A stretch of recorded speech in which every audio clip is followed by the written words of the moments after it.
The film is Reconcile, and Kathryn Grant plays Nina in it. And we were just chit-chatting about the difficulties of making short independent features. Sometimes you pay to be in the movie, apparently. Well, Oh, maybe not. that's an exaggeration. That's an example. We hope, but no. Yeah. Yeah, this was a passion project. People donated their time and equipment. Yeah. And I met a lot of awesome people on the shoot. yeah. And where did you shoot it? We shot it in Boulder, Colorado. One of the reasons that Marcus wanted to shoot in Boulder was, or the Rocky Mountains also, he wanted to require the film. The film takes place in 3 different generations, so in 3 different sort of locations and times. One of them is in Norway, so he wanted to recreate the look of the Norwegian mountains, so he used the Rocky Mountains, and he thought, this is a good, this passes for it. Mm-hmm. Yeah, okay. Norway. Right. Yeah. We can do Norway. You're South Carolina. Maybe not. I don't know. You can do anything. You can do anything. The indoors of Norway. You've this is your third This is my third time I at BIFF, know. right? Yeah, and more projects. Yeah, the last, 2014, you took home for the feature. You featured The One Who Loves You, which is a huge crowd favorite here. Best feature, best director, best actor. Yeah, I was nominated for Best Actor, but I won Best Feature, Best Director. Well, see, I just gave you another award. Thank you. Yeah, it's listed on your IMDb page. So. No, Yeah. I would not do that. I probably put nomination. Right, that was a nomination. I misread. So anyway, but that movie, what's the afterlife of that movie? Has it opened some doors for you? This is a great question. Mm-hmm. Because I've spent the last year teaching myself to edit and creating a director's cut of that movie.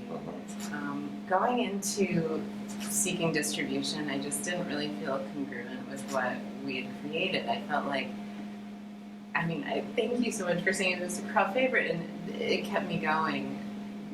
Buford was such a highlight of, we were in 20 festivals. Right. And I did watch it with a lot of live audiences, so I kind of got This crowd went nuts for this movie. Yeah. They went nuts.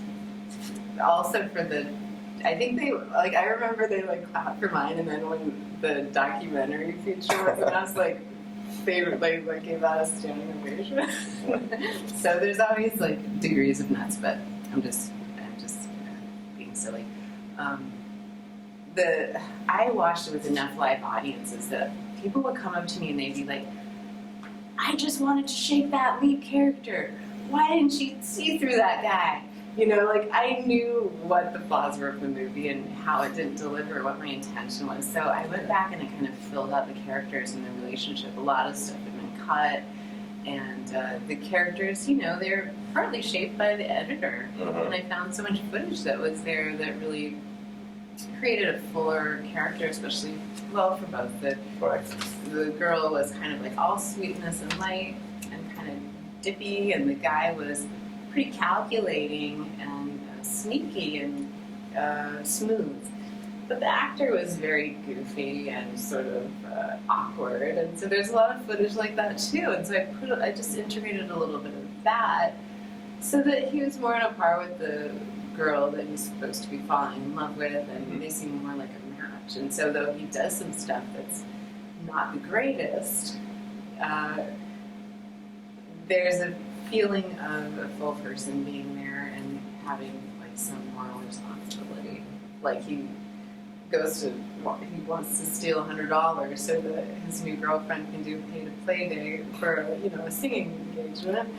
And so I guess in my edit, I create some hesitation in that phone call. He picks up the phone and hangs it up a couple of times before he calls his old girlfriend to try to, squeeze $100 out of her in 1972. So that's a lot of money. But anyway, so I really love that film, and I really put a lot of extra juice in it. So I think it'll be nice for audiences. And the other thing was people would say, why didn't Roy get punished in the end? you know, I just wanted to see the cops take him out of that restaurant or whatever. And it's like now he's more of a vulnerable character going into it. So I think. So we're going to get, when do we get to see the director's cut? When do you think? Just depends on how long our sound and our sound edit takes and colors. So probably, I don't know, maybe 6 months. Okay. Well, bring it back next year. Okay. Better yet, come and make a movie here while Yeah. you're hanging out. How's it evolved? How's your BIFF experience evolved? There's a kind of a different vibe this year than the last time you were here, I think. Probably so. It's difficult for me to say Mm-hmm. because my first year here was so, transcendent. It was pretty special. Right. I was so welcomed and just so embraced that it was like really something I always look back on as being an amazing experience. Just lovely. And I love being back, but I'm just here acting in a film that was not my own, and that I don't even know that it was nominated for any awards. Well, you're up for Best Short, so yeah. Oh really? Oh, that's nice. Yeah, I mean, people in there seem to love it, which was. It's very hard when you're in the middle of something you don't really know how it will turn out, and this is only like the second or third time I've seen it. You love this festival so much, you almost pay to be in a movie just to come back. It's true. This director, he hadn't gotten into some of the bigger festivals that he'd hoped to. There's the big ones like Sundance, and Sundance is getting thousands of submissions. Yeah. It's almost guaranteed. Very tough to get into, yeah. Yeah, it's almost guaranteed, especially without a star, that you're not going to get in. So, sorry, I just lost my train of thought. Oh, okay. So a lot of people are under this mistaken idea that if they don't get into Sundance, Tribeca, South by Southwest, that they're failures as filmmakers, or they got to start on their next project or something. But the truth is that a place like Buford is a great venue, and with a really lovely, receptive audience, and it's totally worthwhile to show it here. So while the director of this film had sort of lost faith in its ability to reach an audience, I said, let's go to Buford.